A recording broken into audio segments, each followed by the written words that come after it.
A Pittsburgh filmmaker once made a zombie movie so influential that anyone who touched it again would be accused of vandalism before they'd shot a single frame. That was the shadow hanging over Zack Snyder's 2004 remake of Dawn of the Dead before release.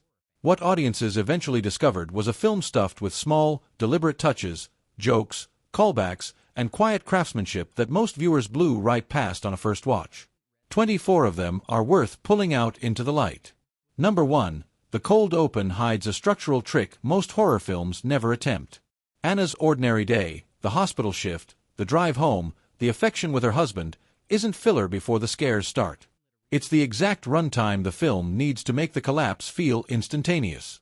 Every detail in those opening minutes, the clipboard, the traffic, the bedroom lighting, exists so the audience has something specific to lose track of 30 seconds later. Most viewers register the speed of the attack. Fewer notice how carefully the calm was built first so the speed would register at all. Number 2. Snyder hid his own resume inside the frame. During Anna's pre-collapse scenes, a television in the background plays one of Snyder's own commercials, a quiet joke from a first-time director who knew critics doubted he could sustain a feature past the length of an ad spot. It's the kind of detail that rewards a paused frame and means nothing to anyone moving past it at normal speed, which is exactly how the production wanted it. Number 3. The neighbor girl's transformation is staged to deny the audience any beat of disbelief. There's no slow reveal, no character asking what's wrong with her. The attack happens in real time, almost too fast to process, and that compression is the whole point. The film is training the viewer, in its first violent minute, not to expect mercy from its own pacing. Number 4. The freeway sequence uses real geography to disorient rather than orient. Anna's escape route doesn't move toward safety in any way a viewer can map. It moves toward whatever exit is open, which mirrors exactly how a real evacuation would feel, directionless and reactive rather than heroic. Number 5. The title sequence is doing structural work disguised as style. The newsreel chaos set to Johnny Cash's late career recording isn't just mood setting, it's the only place in the entire film where the audience sees the outbreak's global scale. Once the story moves into the mall, the camera never leaves that small group again, so the credits are quietly responsible for establishing stakes the rest of the film has no time to revisit. Number 6. The mall itself was a dead Toronto area shopping center the production rebuilt from scratch, including invented brand signage designed to look real on camera.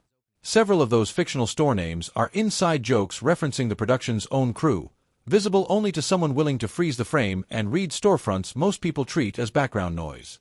Number 7. The zombie's speed was a calculated departure rather than a careless one. Romero's shuffling dead were inseparable from his satire, a slow tide that couldn't be rushed because the dread was the point. Snyder's sprinting dead announce, before a single line of dialogue, that this version intends to operate on adrenaline rather than patience, a choice that still splits horror audiences decades later.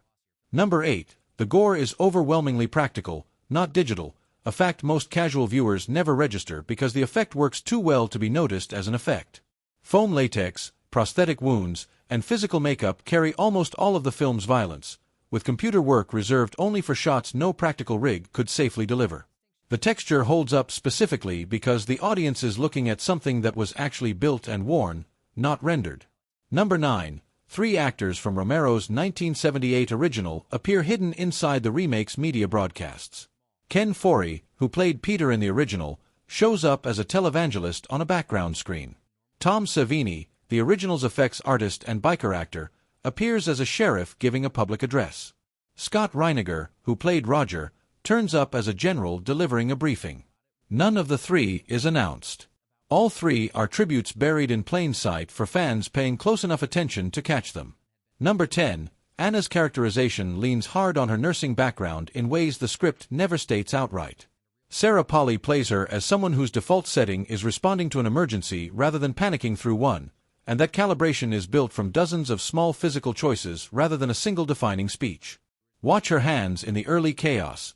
They stay purposeful even when her face doesn't. Number 11. Kenneth's introduction quietly signals competence before the script confirms it. His posture, his economy of movement, and the way he handles a weapon read as trained long before any dialogue explains his background as a police officer, a detail the camera trusts the audience to infer rather than spelling out. Number 12. The gun shop subplot with Andy is staged entirely around distance, and the blocking never cheats that distance for convenience. Every exchange between Andy and the mall survivors is shot to preserve the literal gap between them, a choice that makes the eventual emotional closeness feel earned specifically because the camera never pretends the gap is closed.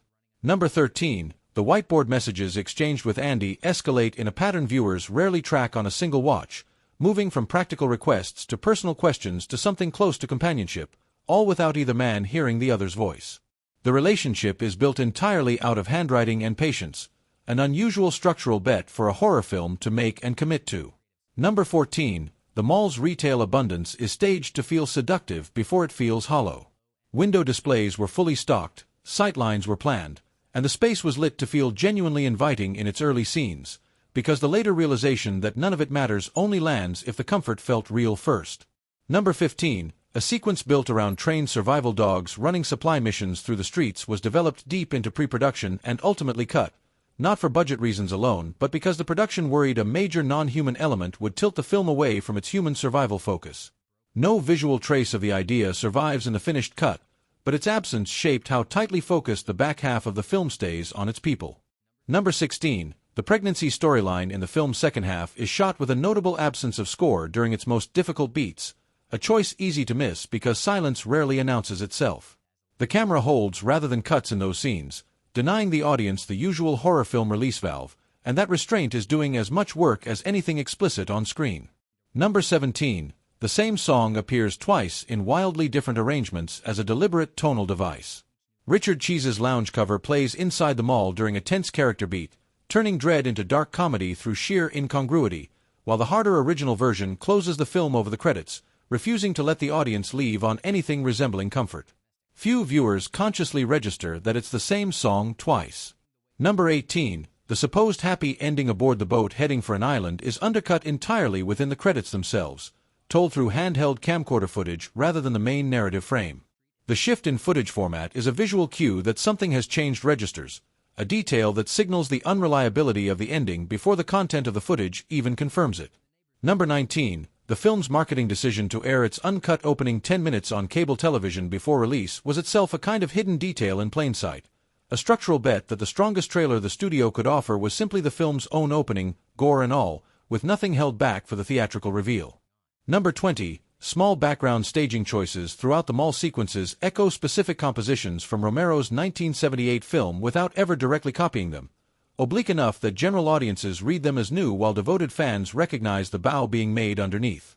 Number 21. The film's refusal to explain the outbreak's cause is consistent enough to function as a structural rule rather than an oversight.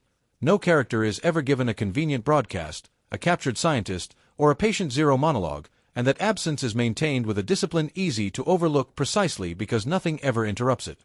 Number 22. James Gunn's interior character writing surfaces in small asides most viewers register only as flavor, like Steve's deflective humor masking real fear or Luda's domestic tension with Andre carrying weight that has nothing to do with the undead outside. These threads were built deliberately to make the chaos feel heavier by contrast.